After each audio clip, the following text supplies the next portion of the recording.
ஏதோ இந்த ட்ரிங்க்கு குடித்தா பயங்கரமாக க்ளோ ஆகும் அப்படின்னு சொல்லிட்டு இன்ஸ்டா யூடியூப்லலாம் ரொம்ப வைரலாக இருந்துச்சு. நானும் ட்ரை பண்ணேன்.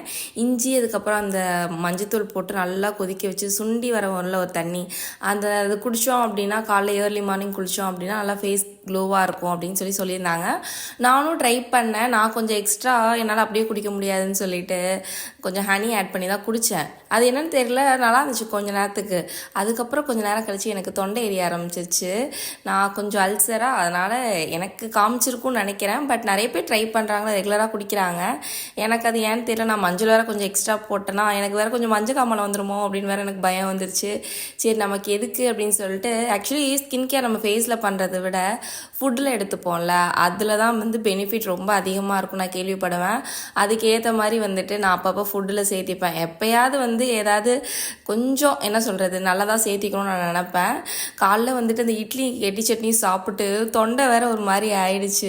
இருந்தாலும் விற்கினாலும் பரவாயில்ல. இட்லி கெட்டி சட்னிலாம் இப்போலாம் ரொம்ப கிடைக்கிறதே ரொம்ப ரேராக இருக்குது. நம்மளாம் சமைச்சு சாப்பிட்டா தான் உண்டு. நான் ரீசெண்டாக ஒரு ஹோட்டலில் சாப்பிட்ருந்தேன். ஐயோ டக்குன்னு டேஸ்ட் ஒட்டிக்கிச்சா, சரி அப்படின்னு சொல்லிட்டு நான் இன்றைக்கி பண்ண ஆரம்பிச்சிட்டேன். அதுக்கப்புறம் இந்த டேட்ஸ்லாம் நான் வாங்கி வச்சு எதுவுமே சாப்பிட்றது இல்லை. அதனால் டேட்ஸு நட்ஸு அது எல்லாம் போட்டு அந்த ஒரு குட்டி க்யூப் மாதிரி இருக்கும்ல, கண்டிப்பாக இந்த பேக்குள்ளலாம் வச்சோன்னு வச்சுக்கோங்களேன், நான் சாப்பிட மாட்டேன். அதனால் கையிலேயே வச்சுட்டு போகிற வழியில் அப்படியே பொறுமையாக சாப்பிட்டுக்கிட்டே போனேன். எனக்கு என்ன அப்படிங்கிற மாதிரி. என்ன மாதிரி சோம்பேறிங்களாம் இந்த மாதிரி ட்ரை பண்ணி பாருங்கள். ஈஸியாகவும் இருக்கும். அது நல்லா ஹெல்த்தியான ஒரு இதாகவும் இருக்கும்.